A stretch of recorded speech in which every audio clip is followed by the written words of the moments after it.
nti mu ggwanga Uganda mbeera ya bwerinde nakyemalira ayongedde okukozesa eryanyi ku bannansi ne bannansi twesibe ebbiri kubanga nkakasa bukakasa nti tuli nga bwe nabagamba on the last bend of this liberation.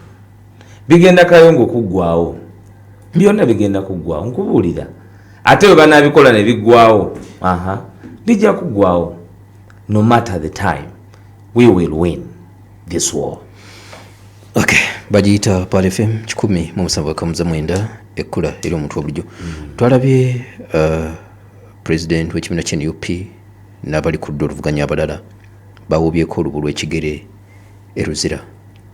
Mbeera ki gye basanze? Embeera eri Luzira eyungula eziga si ku Dr. Kanokiza Besigye eka ne kuba Machete ne kuba Kalanzi ne kuba Mazinga ne kuba Obed Kamlegea ne ku bantu baffe bonna bali mu makomera nenga ekituufu baliyo mu komera nga tebalina musango nga tebawozezebwanga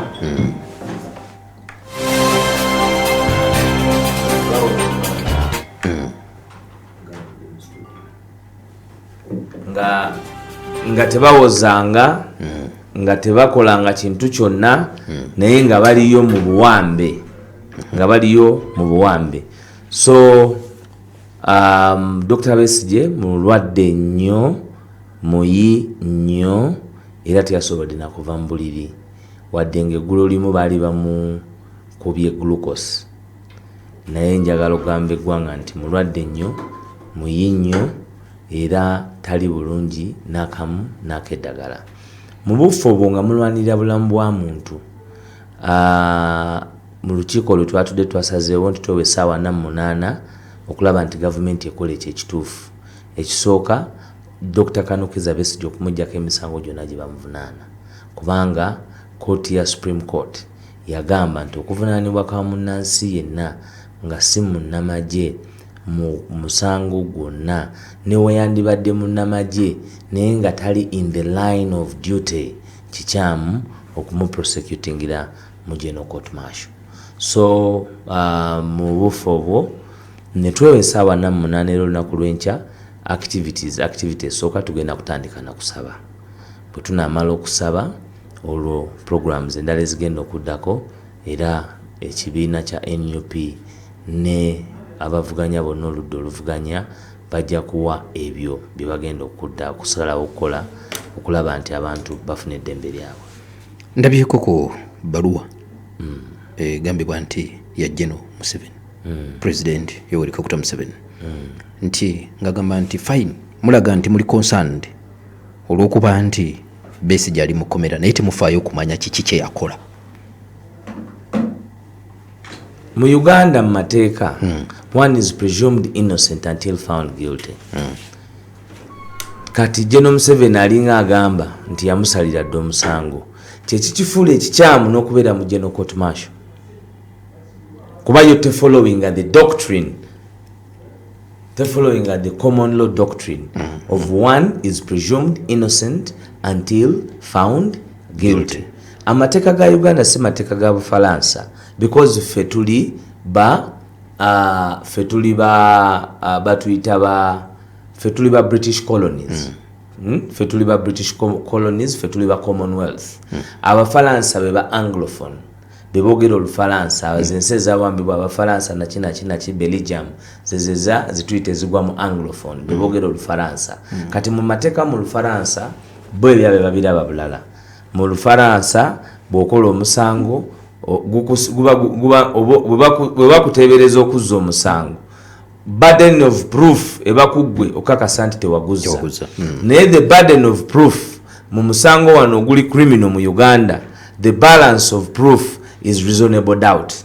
Yes. And that reasonable doubt should be proven by the prosecution. The prosecution must prove beyond reasonable doubt nti oludda oluwaabi lwa gavumenti mu mateeka agafuga Uganda, omuwaabi wa gavumenti bw'agamba nti Mpuuga yabba ebitaano, buvunaanyizibwa bwa muwaabi wa gavumenti okuleeta obujulizi okulekawo konna akakunkuna nti kituufu Mpuuga yabba ebitaano.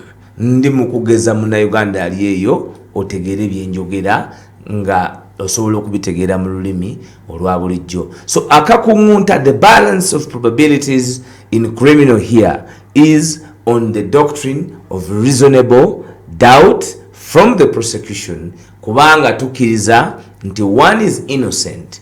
Mu Uganda tukiriza nti one is innocent until proven guilty. That is a legal maxim. Lwaki tateebwa? Ontegedde bulungi?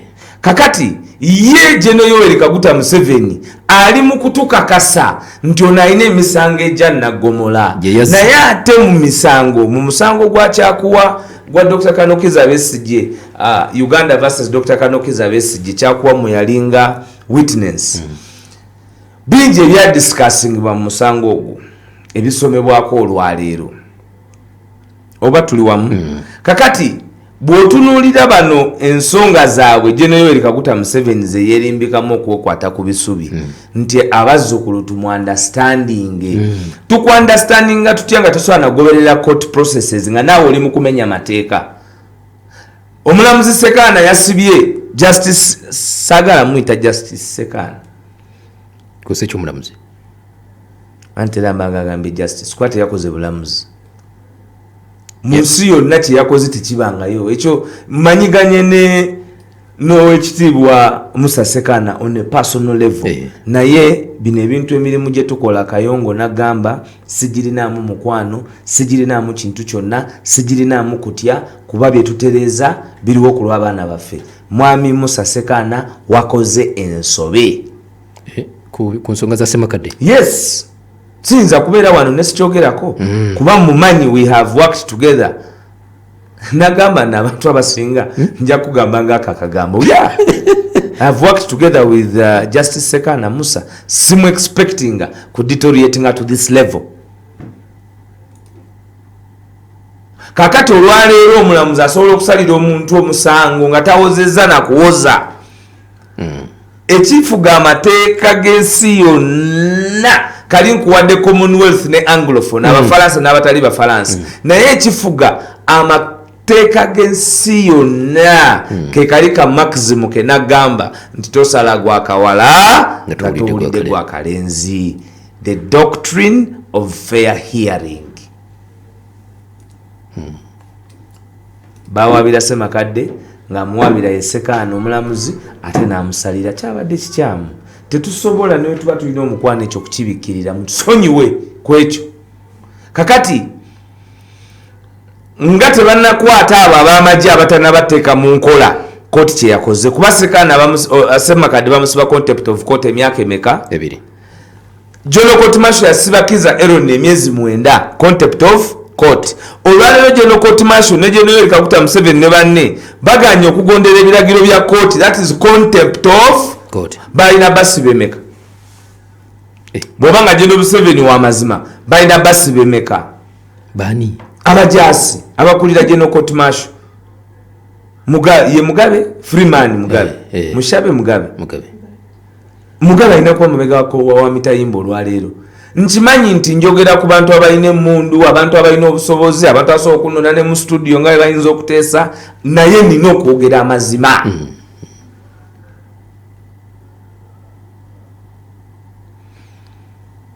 Baganye okukiriziganya ne kooti. Kakati lwaki ye General Museveni tasooka kuvayo nanyonyola nti tuganye okukiriziganya ne kooti? Kooti omusango yagusala ddi?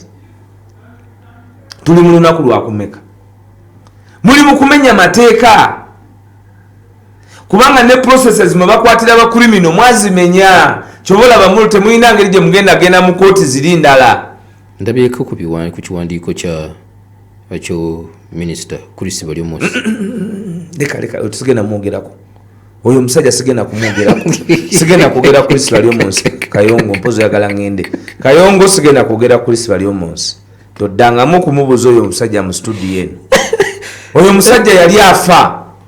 Yamira bumizi, yaluma lulimi n'aluma olulimi. Bamuteeka ku ambulance yanyonyo, yayinza okuddamu n'ayogera nti yagenze mu ddwaliro n'asanga omuntu nga mulamu. Atayinza nakwerabirira nga atagamba musawo. Watchawo oyo Dr. Chris Balyomosi. Simanyi oba na dokita. Ate simanyi lwaki yenyigira nnyo mu bintu abantu nga banaateba, abantu nga bali mu mbeera embi. kubanga ne munne banda yenyigamu kyekyamufuula minisita. Toleetanga oyo omusajja gwe bayita Chris Baryomunsi, musajja mubi nnyo mu bantu abali sinawe NRM yeepatikayo weepatisi waki museddekezi. Toleeta Chris Baryomunsi minisita toleeta oyo tondetera. That one don't bring. He's not a human being. Oyo yali mu mulambo olukwe Chris Baryomunsi ogwa Nebanda. Batuula ku nnyonyi bino mbinyumiza ebbanga lyonna. Batuula ku nnyonyi nga Chris Baryomunsi agenda n'omusajja amutonzivwa gundi akebera is called a pathologist I think. Bagenda okulaba kituufu kubanga Nebanda yava mu nnyonyi.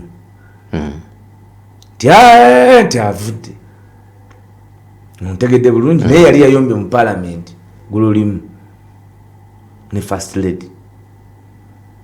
Okay. Omuntu eyefuula mukwano gwa ttiimu y'Abannebanda ba Abdul Katuntu ba Muhammad Nsereko n'abalala eyabalaga nti baali ku peegi emu yali Chris Baryomunsi. Bagenda ne Mwami Onzivwa bagenda South Africa okukebera akanyama okutegeera ekituufu ani era Nebanda afudde ki kubanga waliwo okusuka omugu wa parliament okutuula Museveni agamba over my dead body tejja kuddamu kutuula kutesa ku Nebanda. Kati olwo batadde basikusaza amagezi bafunye government pathologist Mwami Onzivwa bafunye akanyama ka Nebanda bolekedde South Africa bafune results. Akanyama bakateresa nibuuza akanyama bakateresa Onzivwa akateekawa munda mu kooti kali mu kibaasa yamanye bwe yali akatadde mu kooti naye ani gwakateekamu ng'amulaba nti kali mu kooti naawe obuuza ani gwe babugwa amulaba ani yali amulaba Chris Baryomunsi alaba Onzivwa bali babiri bagenda South Africa omanye awo amawulire kumbe Baryomunsi ali eri abagamba nti kati akatadde ku bbeere lya right katadde ku side ya dio bwe mutuuka omukono temuteeka mu left kali eno mu right. Onzivwa atudde ku nnyonyi egenda kutokota mbu agenda South Africa yawulira mugosopogi jam ni akwadde okusoka kugenda aba atyanyonyi nti ba mukono mu right nga Chris Baryomunsi bwa minister bwayina kati tomuleetanga. Never bring that man in my programs. Never. Yagama yasinkanye Besigye. Yebiridde ebintu by'obutaswala. Baganya mu olukusa n'akozesa empaka era Besigye teyayogedde naye. Bino byenkugamba aveeyo abimenyewo. Mwami Baryomunsi yeekase mukomera n'ayingira nga talina lukusa lwa musibe n'ayimirira n'alaba Besigye teyayogedde naye ekigambo n'ekimu. Family teyayogedde naye ekigambo n'ekimu naye adayagala kujja n'amawulire gaawa. Kakati ye obuvunaanyizibwa bumutwala mukomera nga Minister wa Information buba buli luddawa. Kubuulira gwanga kituufu kingo omusibe ali eri era ng'eri mukomera waliyo omwogezi wa prisons. Ye mwogezi wa prisons kichwa mbaya hao wantu kwa government yabagamba yaleeta abavubi. Wanga jukira ono leeta muvubi oyo muveeko leeta ebintu ebirala emboozi oyo mutadde tondetera Chris Baryomunsi mu programu yange kanje tondekera togera biri serious ngoleeta oyo musajja oyo yamira olulimi. Otambudde ebbanga ng'onoonya omulimu obuuya ne butuuka n'okugwa ku ntumbwe kati kano ke kadde weefunira omulimu okole nawe otandika okunoga ku nsimbi anti EIL Job Connect ez'okumalako ennaku bano bakufunira omulimu n'otandika okola era nga kadde kano beetaaga abakozi omuli ba doctors, nurses, abasawo b'amannyo, lab attendants, electricians, drivers.